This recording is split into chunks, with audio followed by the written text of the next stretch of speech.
Our next speaker also doesn't need much of an introduction. Sir Michael Atiyah, a mathematician known for his fundamental contributions to mathematics, namely the Atiyah-Singer index theorem, and also his work on the intersection between mathematics and theoretical physics. He was awarded the Fields Medal in 1966 and the Abel Prize together with Isidor Singer in 2004. And today he will talk about his recent work on the Riemann hypothesis, and in the email exchange before he promised to present it in a way that will also be accessible to the non-mathematical part of the audience. So Michael, the floor is yours. Thank you, Andreas. Well, first of all, I should congratulate you and the HLF for being brilliant enough to combine John Hopcroft's talk with mine. I only realized listening to this talk, which I hope very much enjoyed, that his talk has about 50% overlap with my talk. I leave that to the audience to find out. There's your test question. How can you see the correlation between his talk and my talk? It's actually very extensive. Okay, that's for a problem, little to think about during my lecture. Secondly, I'm going to dedicate this lecture to my wife, who is seen there in her youth, and she was a very serious woman mathematician long before there are other mathematicians. Now there is an exhibition here about women in mathematics. She took up PhD in 1954, long before, different era. And I want to dedicate this to her. She died, as you see, earlier this year. Right, so now I've got to press the right buttons to, this is advanced technology. I was not only, I'm older than John. When I was born, well, the computer wasn't even a glimmer in anybody's eye. Now, I promised to talk about the Riemann hypothesis. And so, what is the Riemann hypothesis? First of all, who was Riemann? Well, he was the most famous German mathematician of his time, and he still is one of the great figures in history of mathematics. There is a picture of Riemann. You can recognize him because of his beard. At that time, everybody had a beard. He lived a short life. You see, he died at the age of 40. He did a fantastic amount. His collected works occupy one volume. Every contribution in that volume has created an industry. If you want, you can be brilliant and write one work, and that's enough. The one work is a collection of ideas which has continued to the present time. Now, the Riemann zeta function, which this is the conjecture is about, is this function here. It's this function of zeta s. It's the sum of the reciprocals of the integers to the power s. And if you think of s not just as a real number, but as a complex number, Riemann showed that it was an analytic function of this complex variable. And the Riemann hypothesis is very simple. Very simple. What does it say? This Riemann hypothesis was formulated in 1859. That the computer wasn't even dreamt of course. And it says that in the critical strip is when x lies between 0 and 1. Any 0 of this function has to be on the line x equals a half. In this critical strip, in the middle, there is a line x equals a half, and all the zeros of this function should be on the critical strip. And this has been verified numerically for millions and millions.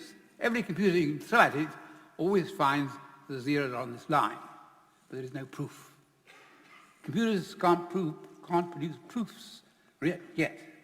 And so the question is, how can you prove this? And that's what I claim to show you, a proof. And so that's Bernhard Riemann. That's starting it off. Now, I'll go backwards in time because Riemann was not the first man to think of this function.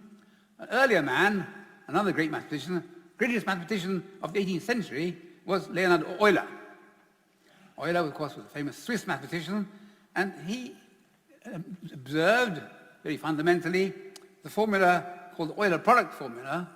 You can write this zeta function not only as an infinite sum over the integers, but as infinite product over the primes. If you work out this formula, what does it say? It basically tells you that the sum is equal to the product because every integer has a unique factorization in terms of primes. We all know that 6 is 2 times 3. This formula embodies that.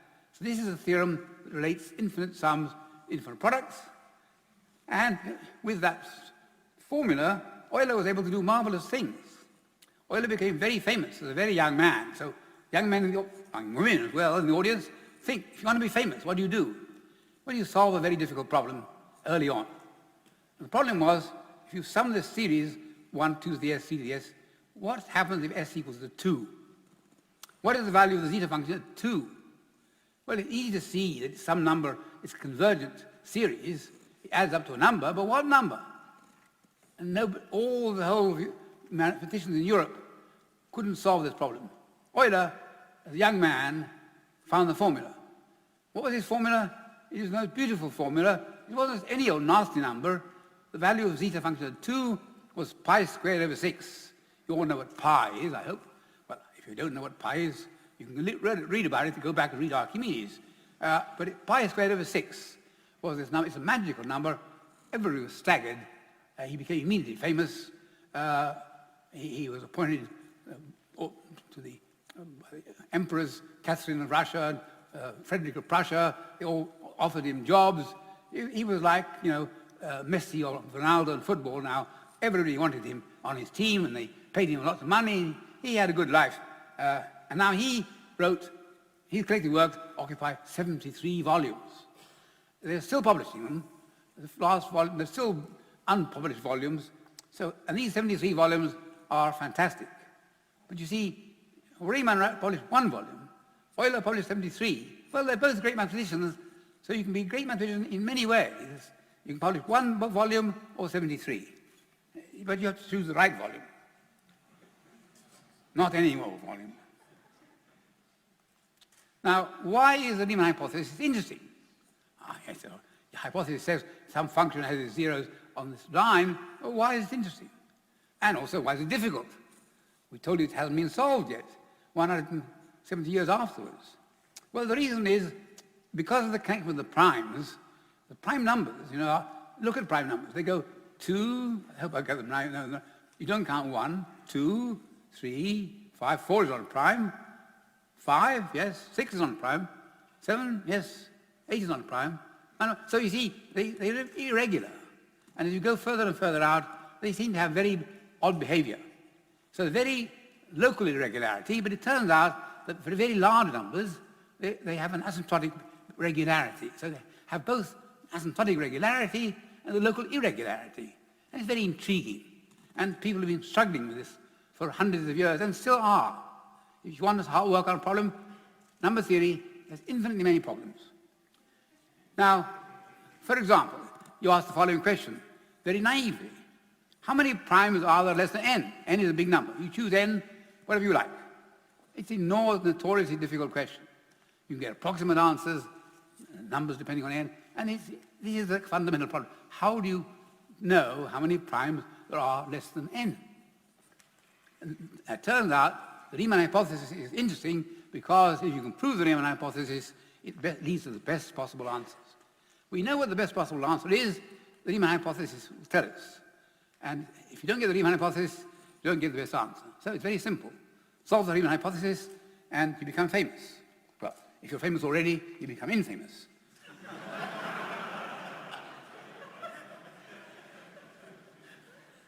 Now, let me give you a short history of prime numbers. Prime numbers have been interesting for mathematicians ever since there was any mathematician. Euclid knew a lot about primes. He proved there were infinitely many primes. And, of course, prime numbers were studied before Euclid. And here's a small list of some of the mathematicians who studied primes. Gauss, Euler, Riemann, more recently, Hadamard, Seiberg, Langlands. Every mathematician worth his salt, or her salt, was interested in primes. And here are these pictures below. I can't show as many pictures as my friends in computer science who can conjure up millions and millions, wave the hand. I only have a few. So these are 2 pictures here. The picture of the man, he was called Ramanujan. He was the most famous, still is, one of the most famous and romantic figures in history of mathematics. He was a self-taught genius. You see, he had a short life. He died quite young. And his story is actually, it was made into a film. And on the right-hand side, you see a snippet from the film. The film was a very good film, It was called The Man Who Knew Infinity, and it won Oscars for the leading actors. And it's a very beautiful, I recommend the film for you. You may not know anything about the prime numbers, but you'll enjoy the film. And it's a very good movie. Now, this picture on the right is a snippet from the film, and it shows you two characters. The man, the tall man, who is Indian, he is acting Ramanujan. He's a very good actor, Dev Patel. Unfortunately, he's twice as big as Ramanujan was, so it's a bit... but okay, actors can't always play the right size. And the man next to him is a very famous British mathematician. Well, he's actually Jeremy Irons, who got the Oscar, but the person he's playing was called G.H. Hardy, who was one of the famous mathematicians in Cambridge, in the world, in his time. And in the corner of the, in the corner, let's see, there, just there, that is the new room in which Isaac Newton lived. So this is a college which has a mathematical tradition going back at least to Isaac Newton, and this picture is a very interesting picture. I leave you with a little question. For those of you who like questions, I don't know if there's a prize, and the question is, you can see from the picture there was a lot of sunshine, obviously, the sunshine. Why is the man in the middle got an umbrella? Think about that, and come and tell me afterwards what your theory is. Why has he got an umbrella? It's obviously nice and sunny. Well, the answer is very interesting. But, I mean, you think about it during the lecture, because my lectures are going to be rather boring.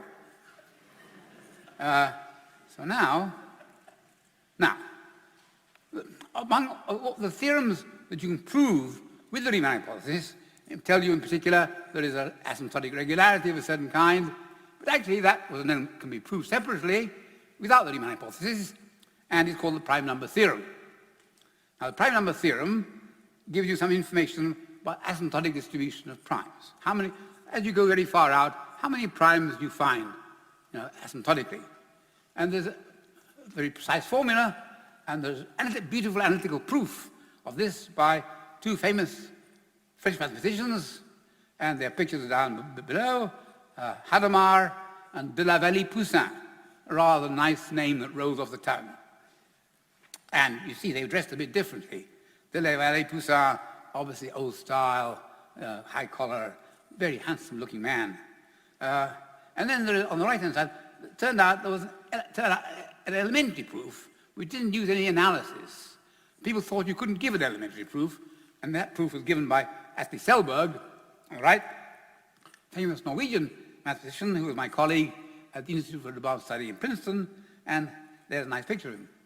And there's one theorem which was true at the time, in the when I was a young professor in the 60s, and the theorem was that if you prove the prime number theorem, you were immortal.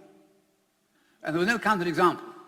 See, they lived to be about nearly 100, but then sadly, eventually, somebody died. But for a long time, it was true that if you prove the prime number theorem, you were immortal. Immortal in a real sense, not just in a historical, metaphorical sense. So, don't forget, if you prove really good theorems, you become immortal. You are one of the immortals. Well, we all search for immortality. This is real, where you get real immortality is in proving a good mathematical theorem. Now, this story is going to be a lot of sidetracks and backtracks. I'm going to backtrack. I'm going to talk about quaternions.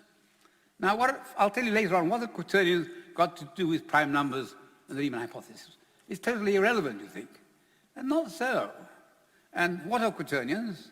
Well, you know what real numbers are. Then you have complex numbers, x plus I, y. And then if you go on and add a j and a k, you get quaternions. And the formulas that I, j, and k have to satisfy, well, I squared is minus 1, and so j squared is minus... But the important thing is that, in addition to that, the multiplication of two numbers depends on their order. jk is not the same thing as kj. And this is the first time anybody thought the idea that multiplication was not commutative. This was the great discovery of the man Hamilton. Hamilton was a great mathematical physicist, a genius. He was appointed Astronomer Royal of Ireland before he graduated. He was still 21, he hadn't taken his final examinations, but he was made Astronomer Royal of Ireland. His name is known to all physicists, theories Hamiltonians. He was really one of the giants of physics in his era. And these pictures show you the day he discovered quaternions. Now, this is really a historical fact. Many discoveries are apocryphal. You know, it's true that Archimedes jumped out of his bath shouting "Eureka!" running down the streets naked when he discovered some facts about what happens when he's in the bath. And even more famously, Isaac Newton is meant to have discovered the theory of gravity when an apple fell on his head. Bang! That apple tree still exists, I've seen it. Well, the descendants.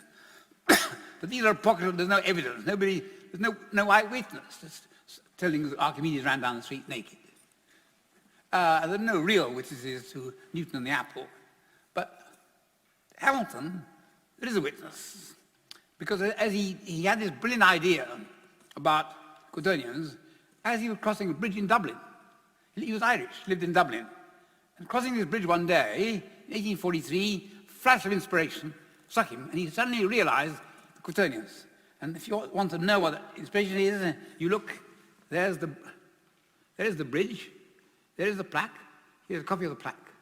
If you go to Dublin, ask to see the bridge where Hamilton crossed the bridge. There are other famous bridges where Caesar crossed the bridge, but Hamilton's bridge is historical. It really happened. And it's inscribed there, and actually it's a great event. So this is one event that is really recorded in history. Okay, and so you've learned something then. You may not have known that. It seems to have nothing to do with Riemann, but okay. We'll come to that. Let's see. I got slides, but sometimes when you press a slide, you get 2 for 1. No, that's right. Now, let's go back to Euler. Euler and complex numbers. The most beautiful formula in mathematics. If you ask any mathematicians almost anywhere in the world, what is the most beautiful formula in mathematics? They say it's this one. E to the pi I equals -1. It has all the important numbers in mathematics. Pi, which was really discovered by Archimedes. E, which was invented by Euler. And the square root is -1, which is invented by many people. And there's the one formula which puts them all together in a small package. It is the most succinct, beautiful formula in all of mathematics. I think everybody would agree. I tried to explain this to non-mathematicians. It is the mathematical equivalent of the short phrase in Shakespeare's Hamlet, saying, to be or not to be. It is very short, but very deep. And this is the mathematical equivalent of Hamlet's statement. It is something to ponder over. So, it's a beautiful formula. Now, when we go beyond, it involves real numbers and complex numbers because I appears. Archimedes didn't know about complex numbers. He couldn't do it. Euler did. Euler did it. But now we've got quaternions. So what's more natural than to find a quaternionic analog? Okay, I can give you a problem at the back. You know, what is a quaternionic analog of Euler's formula? So what is it? Well, it turns out that it's there, but you've got to look for it. It turns out that you have to go back in history, not to the Euler, but a little bit later, to 2 great mathematicians of our, well, sorry, I think of the 20th century. I'm a 20th century man of the 20th century, but that's about 70 years old or more. The 2 mathematicians involved are Johnny von Neumann, who was undoubtedly a genius. And here is a picture of von Neumann. Died at the age of 55. I met him briefly before he died. And von Neumann did everything. He was one of the pioneers of computers. He developed weather forecasting. He did work, foundations of quantum mechanics. He developed logic. Almost everything. Everything you can think of. Except one thing he didn't do was number theory. Everything else he did. And he was real genius. In my sort of palate of genius, I use the word genius very rarely. And who are the three geniuses I recognize? First is Wolfgang Amadeus Mozart. We're here in Germany. Mozart was somewhere not very far away. He was undoubtedly a genius. Hardly to dispute. Secondly, there is von Neumann and Ramanujan. These are undoubtedly geniuses. And, beyond that, I use the word very sparingly. I don't recognize any old chap as a genius. So von Neumann, Ramanujan, Mozart are my trio of geniuses. Is geniuses the plural of genius, or is it genii? What is your... A genii comes out of a bottle, it's different. Now, if you put together the work of von Neumann, now, sorry, I didn't mention Fritz Hirzebruch. Hirzebruch, we're in Germany. He was the most famous German mathematician of the post-war era. He did everything in Germany. He helped unite East and West German mathematics. He was my friend, my collaborator, but he was a great man in his time, and he died some years ago, and this is in some sense a tribute to him also. If you combine the work, now when von Neumann and Hirzebruch together, and that was what I did. All I did was the middleman. I took one genius, another genius, put them together, and you get you get three geniuses instead of two. There's no conservation law for geniuses. So if you do that together, then you end up with a formula which is a good generalization of Euler's formula to the quaternions. And what does it look like? Well, I gave it a name, and obviously what it has to be called, it's called the Euler-Hamilton formula, because it uses the work of Hamilton on quaternions. And the formula is there. Where is the formula? Uh-oh. You see, this is where things go wrong.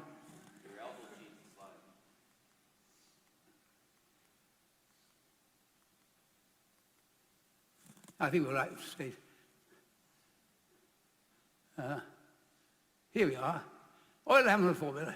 E to the... Now, this is a letter we've got used to using the Latin and Greek alphabets. Alpha, beta, gamma is Greek, A, B, C is Latin, but there are other alphabets to be used. And so here, in honor of the great Russian mathematicians and others, I thought we'd use the Cyrillic letters. And so this here, this funny letter there, if you don't know it, many of you will. Where is it? This is Zh. It's a Russian letter. It's the first name of people like Zhdanov, Zhukov, and it's a well-known Russian letter. So I use that. It's a nice letter because you're not likely to confuse it with anything else. I looked through the Cyrillic script to find one, and it was the only one that suited the purpose. So I borrowed it. Well, I kept it, I've stolen it. And the formula says, it looks the same, doesn't it? It says, what's happened here? Yeah, there we are. E to the J equals -1, and if you compare that with that one, you see that there's this little formula that relates pi and J and I. Okay, and that's a good formula. Why is that a good formula? Well, I'll explain in a short while why it's a good formula. The reason is, when you do something, you want it to be perfectly natural. And the difficulty is, if you write J or K, you've made a choice. You don't want to make a choice. You want to do things beautifully. Or another way of saying it is you want it to be, let me put it this way. The quaternions are not commutative. So multiplication on the left, multiplication on the right, not the same thing. And so you want somehow to differentiate that. And this is what this function does. Now, let me go on. Yes. It turns out that the distinction between left and right multiplication is actually something you can measure. It's called conjugation. You multiply on the left or the right, and if they're commutative, you get nothing. You get 1. If they're not commutative, you get something. So this is called, by Hirzebruch, used the name TODD to this function. He discovered it, and TODD was my teacher. And Hirzebruch worked in the area, and he gave the name TODD polynomials to this discovery. And so I'm using the same terminology. Why use another letter when TODD is already for you there? Now this function, this TODD function, is very well worth studying. So I'm going to spend a bit of time on it. This is function, it's a very remarkable function. Let me give you its properties. Well, I've written down here, the first line tells you I call it a weakly analytic L2 function. Those of you who are not mathematically trained may not know what those words mean, but don't worry, if you're a mathematician, you know what every word means there. Analytic, weak, L2, all these are standard bits of terminology, and it's defined for a complex variable which is not zero. Now, you may think, well, what does weak mean? And down the bottom, I've got the properties. Weak means that it's true on compact sets. If something is true on every compact set, you say it's weakly true, it converges weakly. That's what weak means. Analytic, everybody knows what analytic means. It means it has a power series expansion. And it's a beautiful function. All analyzed functions are analytic functions, polynomials, exponentials. So analytic functions are the basis of mathematics. Square integral, L2 means square integral, means you can integrate them in the L2 norm for technician. And you put all these functions properties together, this function has all these properties. Now, if you're a good mathematician, or even only half good mathematician, you will say such functions don't exist. Because, you see, it follows from this that such a function can have a compact support. Now, an analytic function can't have a compact support. It doesn't make sense. But weakly analytic function can. So you see, the words here are very carefully chosen. And this is now, so the properties I've written down at the bottom are it's analytic on compact sets. So every compact set is given by an analytic function. If the compact set is convex, it's actually a polynomial. Well, so you see polynomials propping up. And you remember the importance of polynomials was in John Hopcroft's talk. This is the importance. They are polynomials, but they're not always polynomials. They start off as being analytic functions, and they can have compact supports. Well, a polynomial doesn't usually have compact supports. So this is a very, very clever function. And now, how is it defined? You might say, you can give a definition, but where on earth do you find these animals? What zoo, what desert do you have to explore to discover such a fine, odd beast? Well, actually, it turns out it's defined by an infinite iteration of exponentials. We know how to form infinite sums. We've been doing that since Euler. We know how to form infinite products. We've been doing that since Euler. We don't know how to form infinite exponentials. Infinite exponential is a number like this. 2 to the power of 2 to the power of 2 to the power of, and keep on going to infinity. What do you get? Well, you get a fantastically big number. After a while, it exceeds the size of any computer you ever imagined. And a little bit longer, and it leaves the last computer way in the background. It is ultimately enormous. Actually, of course, it's infinite. But humans aren't afraid of infinities, particularly if they can calculate the ratio of two infinities and get a final number. So every infinity can be measured in some clever way comparative to other infinities. And so this doesn't, if you're a mathematician, you're not scared by this.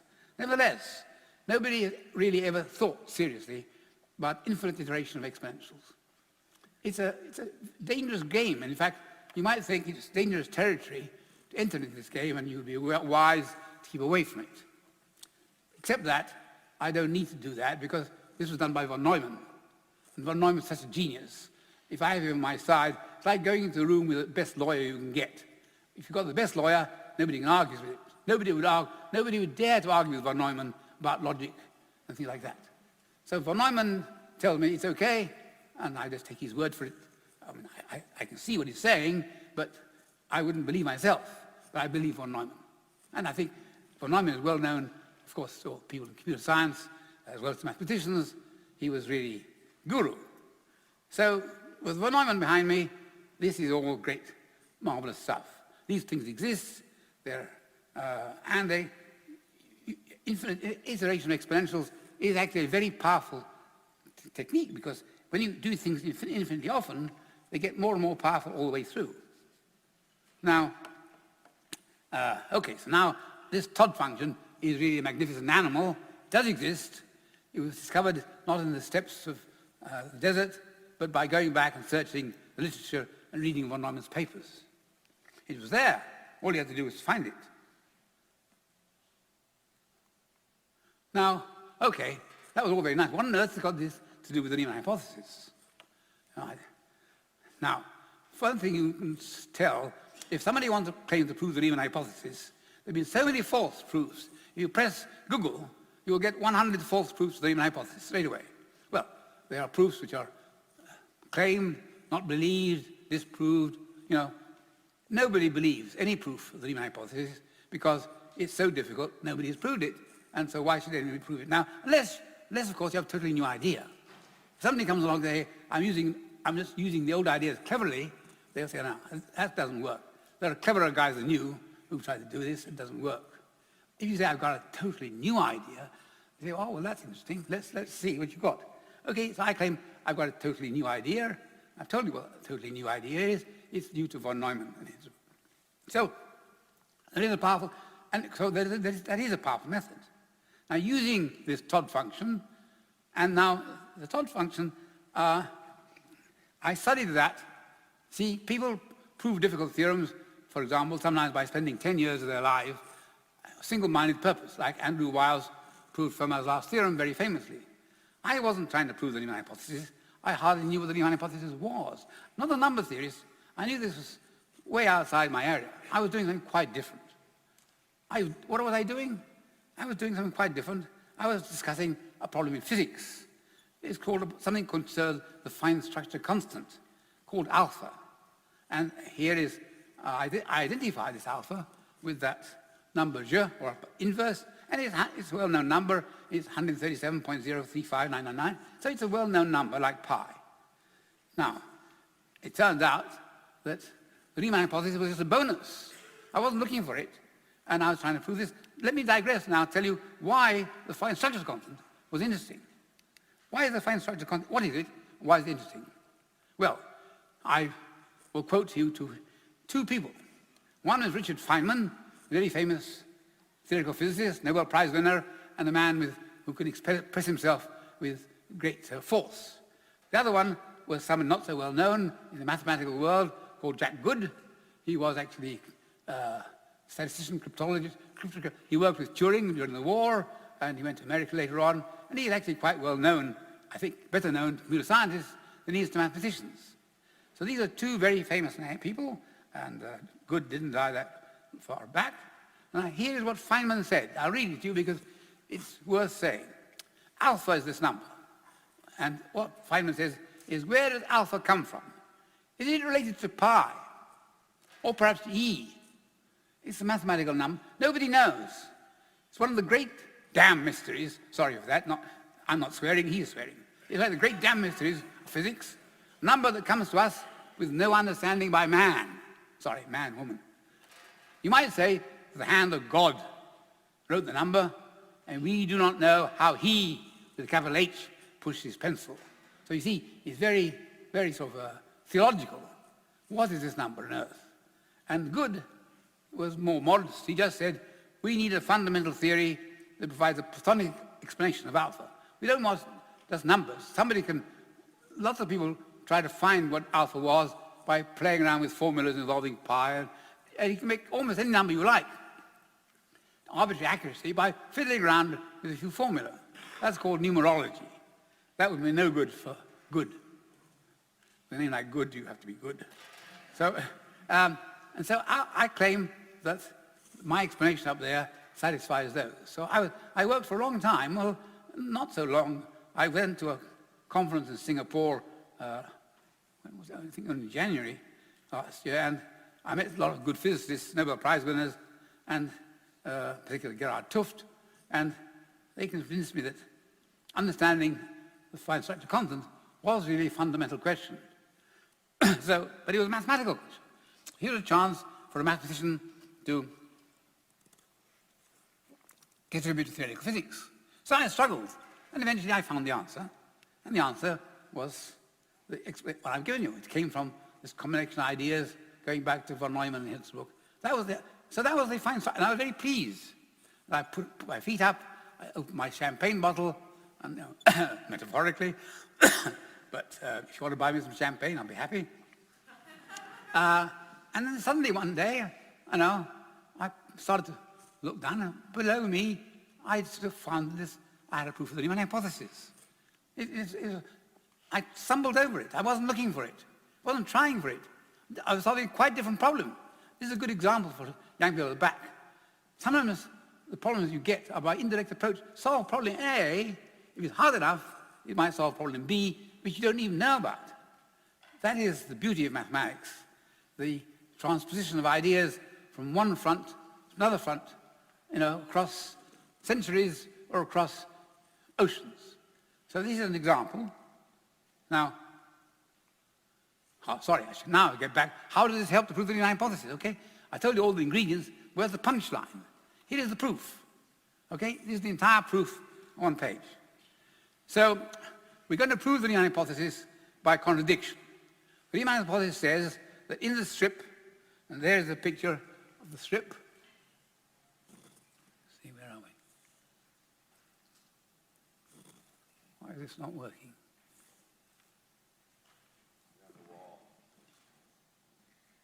I'm missing them. There we are. There is the strip. Okay? 0, 1, critical lines of the half, and you assume there is a 0, not on the, you assume that this yellow cross is the 0 that shouldn't be there. And the claim is, you try to assume it's there, go through an argument, and the argument leads to a contradiction, therefore the assumption was wrong, therefore that yellow cross wasn't there, therefore the theorem is true. That's a proof by contradiction, and the standard proof, most proofs are of that kind. So you go ahead. Now I can look at the back picture here. So what do? Now you use this function t. Now this function t is a nice function, particular. It composes one of these weak analytic functions. You compose one with another one, you get another one. They're well behaved. So you can take your function t, compose it with the zeta function, which is analytic, and you will look at it only in a compact set where you keep away from the bad points of the zeta function. In that set, this is defined, and I made a small change of variable so that the yellow cross becomes the origin. Okay, very small change of variable, and notice that the rectangle that you draw in the critical strip, which is slightly away from the edges, is a convex set. And so by this time you change this, you change the yellow point to be more or less the 0 of another convex set. And you examine it carefully, and you find this function you get turns out to, it's got it up there. F of 2s is 2 of f of s. It's homogeneous of degree 2. Very simple. Where does the 2 come from? Well, the 2 comes from the fact that you're dealing with L2.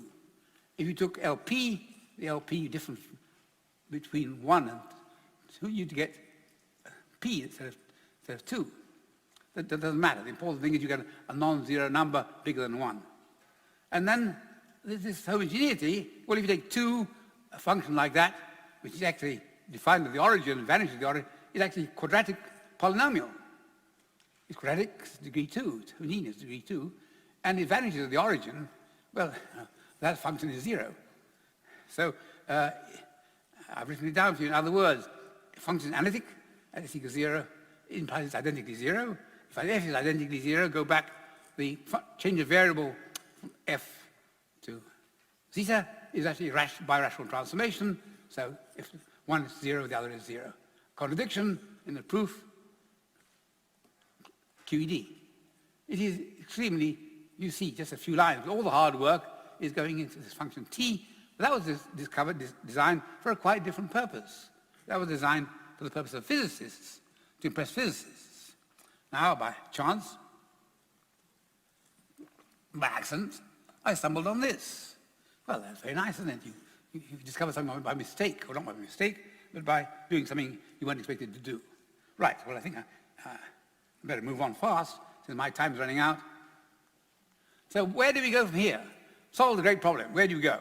Well, the Riemann hypothesis, called RH, can be generalized in many ways, and you prove it, when you generalize it in many ways, you prove it step by step. Having proved it for the first version, you'll get a more difficult version, and so on. But there's a very subtle point. Proving it step by step, not the same thing as proving them all at once. You have to be a logician to know this. But you think that if you can prove everything step by step, essentially that gets you everything. That's not quite true. It depends on logic. It depends on what calls ZFC axioms, Zermelo Frankel, which is to do with theory, and C serves the axiom of choice. And the axiom of choice hides many choices, and that's where things really get interesting. Then the question is numerical computation. Riemann zeta function was interesting because it gave information about primes. If you actually want to know what the numbers give you, you have to compute. That's numerical computation, not the same thing as proof they exist.